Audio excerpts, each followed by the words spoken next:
సావాసంలో 30 సంవత్సరాలు, 20 సంవత్సరాలు, 40 సంవత్సరాలు సీనియర్టీ కలిగిన దైవ సేవకులు ఉన్నారు. వారందరికీ అవకాశం ఇద్దామని, అలాగే అగ్ని వంటి సేవ చేసిన దైవజనులు గొల్లగూడెమయ్య గారు, ఏలేయ్య గారు, అలాగే శాంసోనయ్య గారు, తర్వాత కల్లూరయ్య గారు, నొన్నయ్య గారు, గొల్లపూటయ్య గారు, ఈ విధంగా వారు ఆ సేవలో వారు పరుగు తుదముట్టించి వారు ముందు కొనసాగించారు కనుక వారికి పుట్టిన సంతానాన్ని కూడా వారిని కూడా సొసైటీలో నిలబెట్టి, సీనియర్ సేవకు నిలబెట్టి ఆ సహవాసం ఒక ఉన్నతమైన శ్రేణిలో వెళ్ళడానికి ఒక ప్రణాళికను దేవుడు తెలియపరిచాడు. ఆ ప్రణాళిక ఏంటంటే, స్టేట్ వైడ్గా భారతదేశంలో ఎన్ని యొక్క స్టేట్లు ఉన్నాయో ఆ స్టేట్ వైడ్గా president, vice president, secretary, treasurer, తర్వాత జిల్లా వైడ్గా మన ఆంధ్రాలో సుమారు నేను అనుకున్నాను 26 జిల్లాలు ఉన్నాయి. 26 జిల్లాలలో జిల్లాకు ఒక ప్రెసిడెంట్, తర్వాత వైస్ ప్రెసిడెంట్, అలాగే సెక్రటరీ, ట్రెజరర్, ఇలా ఆంధ్ర, తెలంగాణ ఈ 2 రాష్ట్రాల్లో ఎక్కువ మంది ఉన్నారు. తమిళనాడు అంటే కర్ణాటక అక్కడ కూడా సేవకి వెళ్ళిన వాళ్ళు ఉన్నారు. కొన్ని మహారాష్ట్రలో కూడా సేవ చేస్తున్నారు, ముంబై ఆ ప్రాంతంలో. వీరందరూ సొసైటీలో అంటే సభ్యత్వం కట్టి ఒక సహవాసాన్ని వెంబడిస్తూ ఉన్నారు కనుక సహవాసానికి మనం సంవత్సరం మొత్తం మీరు సభ్యత్వం చేసిన రుసుమంతా మీ భోజనాలు చేసి వెళ్ళిపోతున్నారు, నిల్ బ్యాలెన్స్ ఉంటుంది. మరి సహవాసానికి ఫండ్ ఎలా ఉండాలి అని విచారణ చేసినప్పుడు ప్రభు ఒక విషయాన్ని బయలుపరిచాడు. ఏమిటి అంటే, ఈ జిల్లా పాస్టర్లు, జిల్లా president, vice president, secretary, treasurer ఉన్నారు. ఇప్పుడు విశాఖపట్నం జిల్లాలో సుమారు 100 మంది సేవకులు ఉన్నారు. అక్కడ ఒక జిల్లా district president, vice president, secretary, ట్రెజరర్ని పెడతాం. ఆ ట్రెజరరు ఈ సభ్యత్వ రుసుము సంవత్సరం వసూలు అవుద్ది. ఆ ట్రెజరర్ నెలకు 100 రూపాయలు చొప్పున వసూలు చేస్తాడు 100 మంది దగ్గర. ఆ 100 మంది దగ్గర నెలకు 100 రూపాయలు వసూలు చేస్తే అది ఏ దాని మీద వసూలు చేస్తాడంటే, దైవ స్వరూపి రూపాంతర పండుగలు చేసుకోవడానికి నిమిత్తము రుసుమా అని చెప్పి వసూలు చేస్తాడు. ఆ దైవ స్వరూపి రూపాంతర పండుగల కోసం ఈ 100 రూపాయలు వసూలు చేస్తే 100 మంది ఇస్తే 10,000 అవుతుంది ఒక విశాఖపట్నం డిస్టిక్లో. అలాగే గుంటూరు, కృష్ణా ఈ జిల్లాలన్నీ కలుపుకుంటే ఈ అన్నిటి రుసుము లెక్కేసుకుంటే, ఎందుకంటే ఈ జిల్లా ట్రెజరరే వసూలు చేసే బాధ్యత, వసూలు చేసి ఒక అకౌంట్లో వేస్తాం. వేసినప్పుడు మనం సుమారు 2,000 మంది, పోనీ 15,000 మంది, 1,500 మంది ఇస్తే సంవత్సరానికి 20 లక్షల ఇన్కమ్ వస్తుంది. అది మంచిదా కాదా? మంచిదా వారి చేతులు ఎత్తండి. ఇవేం చేస్తాం తెలుసా అండి? సంవత్సరానికి మా శిష్యులు ఉన్నారు, రానమ్మ గారి శిష్యులు ఉన్నారు, తర్వాత మన అయ్యగారు, మన దానియేలు గారి శిష్యులు ఉన్నారు. సుమారు 25-50 ఎకరాల స్థలంలో దైవస్వరూపి రూపాంతర పండుగలో మనం 20 లక్షలు వసూలు అవుతే సంవత్సరానికి 20 లక్షలు మనం ఖర్చు పెట్టి మనందరం, అంటే మన సంఘాలతో పాటు, ఇప్పుడు నేనున్నాను 2019లో ఆలేరుకి 5,000 మంది వచ్చారు సుమారుగా. అలాగా మనంతటా మనం పెట్టుకున్నాం, కానీ మనందరం కలిసి మన విశ్వాసం తీసుకొస్తే సుమారు 2 లక్షల జనం వస్తారు. చేతులు నమ్మిన చెప్పడం కూడా దేవుడి నామాన్ని కనపరచండి. ఆ 2 లక్షలతో గుడారాలు వేసుకొని రూపాంతర పండుగలు చేసుకుంటే ఎలా ఉంటుంది? మనకంటే చిన్న మినిస్ట్రీ, ఓసన్న మినిస్ట్రీ వారు చేస్తున్నారు. వారు ఐక్యత కలిగి ఉంది కాబట్టి చేయగలిగారు. మనం ఐక్యత లేదు కాబట్టి చేయలేకపోతున్నాం. వారికంటే మనకు ఎక్కువ శక్తి ఉంది. ఎందుకంటే బిల్డర్స్ ఆతారావు గోరెంట్లో చర్చి కట్టినప్పుడు, సివిల్ ఇంజనీర్గా పనిచేస్తున్నప్పుడు ఏసాన్ గారితో చెప్పాడు, మా దైవ సర్వీస్ సహవాసం దొంగతనం చేస్తే తిరిగి కట్టాలంటే, అయ్యా దైవ సర్వీస్ సేవకుడు చాలా బలమైన వాడు అయ్యా అని చెప్పి ఆయనే సాక్షి వచ్చాడు. చెప్పబడి దేవుడి నామాన్ని కనపరచాలి. ఇప్పుడు మనం మన పెద్దల భక్తిని గుర్తించక, వారు చేసిన ప్రార్థనల్ని, వారు చేసిన ప్రతిఫలమే మేము, వారు ఫలాలే మేము, మా పెద్దల ఫలాలే మేము. ఇప్పుడు మా ప్రతిఫలాలకు ఆశయాలు నెరవేర్చాలంటే ఈ 2 లక్షల మందితో కూడుకొని ఆ రూపాంతర పండుగలు చేస్తే ప్రపంచం అంతా నెగిరిపోద్ది. ఫండ్ వసూలు చేసే ఒక పద్ధతి ఉంది. ఆ పద్ధతిని మనం అమలు చేసుకుంటూ అప్పుడు 30-20 సంవత్సరాలు సేవ చేసిన వాళ్ళని వాళ్ళకు కూడా పదవులు వస్తూ ఉంటాయి. అయితే ఎందుకు అయ్య గారు ఈ పనికిరావు కదా అంటారు. మీ పదవులు పనికి వచ్చేటట్టుగా బైలాలో కూడా ఎక్కుతుంది. మీ పదవులు ఇప్పుడు స్టేట్ వైడ్గా చేస్తున్న పదవులు కూడా పాయింట్ బైలాలో కూడా ఎక్కిస్తాం. ఇలా కొనసాగించాలని ఆశయం ఉంది.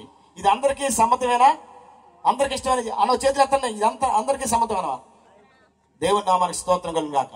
ఇంకొక విషయం రాత్రి మీకు చెప్పాను. 1995 అనుకుంటాను, తెన్నేరు ఇస్సాక్ గారు బతుకున్నాడు, గొల్లగూడెం అయ్య గారు ఉన్నారు. అప్పుడు నేను జూనియర్ని. అప్పుడు మీటింగ్ తీసుకెళ్ళింది మా ఆత్మీయ తల్లి శాంసన్ అయ్య గారు. అప్పుడు మా ఆత్మీయ తల్లి అడిగింది, మీ యొక్క సేవకులందరూ అరణ్య ప్రార్థనలని పొలం ప్రార్థనని చేసి బలం పొందుకున్నారు, మా సేవకురాలను బలపరిచేవారు ఎవరున్నారు, మాకు మీటింగ్ పెడుతున్నారా అని మా ఆత్మీయ తల్లి అడిగింది గొల్లగూడెం అయ్య గారిని. నేను మా అమ్మ ఆశయాన్ని నేను అలా కళ్ళారా చూశాను. అంటే నిజమే, వాళ్ళ ఇంట్లో వంట చేసుకొని విశ్వాసులు పనిచేసి ఆరాధనలు నడిపించడమేనా? వాళ్ళకు కూడా వాక్యాలు కావాలి. పాస్టమ్ గారికి వారు కూడా ఆత్మలో బలం పొందాలి. విశ్వాసం విడిచిపెట్టిన చేశక్తులు అమ్మగారుల మీదకి వెళ్తే వారు ఏమైపోతారో తెలియదు. వాళ్ళ బలపరచడానికి ఒక స్త్రీల కమిటీ, స్త్రీల సదస్సు ఏర్పాటు చేసి అది కూడా బైలాలో ఎక్కించి ఆ స్త్రీల సదస్సుకి మా ఆత్మీయ తల్లి మరి రానమ్మ గారు డైరెక్టర్గా ఉంటారు. చప్పట్లు కొట్టి దేవుని నామాన్ని కనపరచాలి. అలాగే కల్లూరమ్మ గారు ప్రెసిడెంట్గా ఉంటారు. గొల్లపూడమ్మ గారు వైస్ ప్రెసిడెంట్గా ఉంటారు. అలాగే మద్రాస్ అమ్మ గారు సెక్రటరీగా ఉంటారు. హైదరాబాద్ అమ్మ గారు జాయింట్ సెక్రటరీగా ఉంటారు. ఈ పథకం త్వరలోనే నవంబర్లో ప్రకటన చేస్తాం. దీనికి ఇష్టమైన వారెంతో సమ్మతించిన వారెంతో చేతులెత్తండి. అమ్మగారులందరినీ బలపరచడానికి దేవుని నామానికి అందరూ చేతులెత్తి ఒకసారి చూడండి. అది సొసైటీ డెవలప్ అవే కొలది మనుషులకి పదవులు ఇవ్వాలి, వారికి బాధ్యత అప్పగించాలి. మోషేకి ఇత్రో ఇచ్చిన సలహా అదే. మోషే ఒక్కడే మాట్లాడి ఎంతమందిని ఇజ్రాయెల్ని నడిపించగలడా, కనాను దేశం నడిపించగలడా? ఇత్రో ఇచ్చిన సలహా పనిచేసింది. అప్పుడు ఇజ్రాయేలీలు వారు కొన్ని కలహాలు గొడవ తగ్గాయి. కాబట్టి ఈ విధంగా అందరినీ కలుపుకొని వెళ్ళాలని ఒక నిర్ణయాన్ని ప్రకటించాం. ఇప్పుడు దేవుని పిల్లైన వారు చాలా జాగ్రత్తగా గమనించండి. ఏమండి అయ్యగారండి, మరి మా పేర్లు క్యాలెండర్లో పడవు కదా అంటారు. జిల్లా పాస్టర్లు పడతాయి. స్త్రీల కమిటీ కూడా క్యాలెండర్లో ఒక పేజీ మన బాడీ పేర్లే ఉంటాయి. చప్పట్లు కొట్టి దేవుని నామాన్ని కనపరచాలి. క్యాలెండర్లో కూడా పడతాయి. అలాగే ఈ డిస్ట్రిక్ట్ పాస్టర్లు నెలకొకరు మీటింగ్ పెట్టుకుంటారు. అప్పుడు డిస్ట్రిక్ట్ పాస్టర్లు నెలకు ఒకసారి మీటింగ్ పెట్టుకునేటప్పుడు వాళ్ళందరూ కూడుకునేటప్పుడు ఈ ట్రెజరరు ఆ నెలకొకసారి హాజరైన మీటింగ్ లో రుసు వసూలు చేస్తాడు. తర్వాత అది బ్యాంకులో వేస్తాడు. అలాగా మనం చేసినట్లయితే 20 లక్షల ఫండ్ సంవత్సరానికి సమకూర్చబడింది. నమ్మిన వారు దేవునికి స్తోత్రం చేద్దాం. హల్లెలూయా. కాబట్టి ఆ ఆలోచన దేవుడు ఆ యొక్క విధానం ఒక 10 సంవత్సరాల నుంచి ఆలోచించాం. కానీ ప్రభు శీఘ్రంగా సొసైటీ పెద్ద అవుతుంది కనుక అందరికీ బాధ్యతలు అప్పగించండి అని ప్రభు తెలియపరిచారు. కనుక ఈ విధంగా సొసైటీలో అందరికీ మరి బాధ్యతలు అప్పగించి ముందుకు తీసుకెళ్లాలని మరి ఒక ప్రణాళికను ఉద్దేశించాం. ఆ ప్రణాళిక నెరవేర్చబడ్డానికి మీరందరూ సమ్మతించి మనం ముందు కొనసాగినట్లయితే, ఇప్పుడు లోదరను బాప్టిస్టు చర్చిల్లో వారికైతే కెనడియన్ బాప్టిస్ట్ చర్చిలకు ఫండ్స్ ఉంటాయి.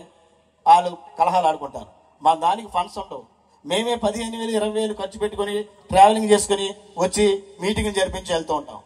చాలా జాగ్రత్తగా గమనించండి.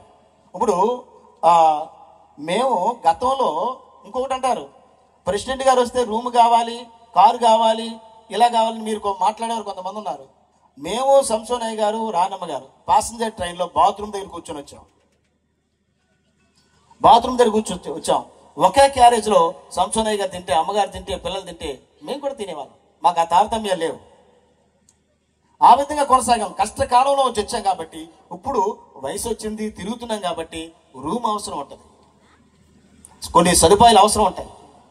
అది కూడా మీరు గుర్తించుకొని గమనించవలసిందిగా ప్రభుపేట మనం చేస్తున్నాం. అంతేకాదు ఇప్పుడు ఏరియా పాస్టల్ మీటింగ్ జరుగుతున్నప్పుడు ఇప్పుడు ఆ ఏరియాలో ఉన్న ప్రెసిడెంటే ఈ మీటింగ్ కండక్ట్ చేస్తారు. పెద్దలు మేము ఏం చేస్తామంటే సంవత్సరానికి 2-3 మీటింగ్స్ మేము హాజరవుతాం. కానీ ఆ జిల్లాలో ఉన్న ప్రెసిడెంటే ఆ జిల్లా పాస్టల్ మీటింగ్ నెలకు ఒకసారి నిర్వహించాలి.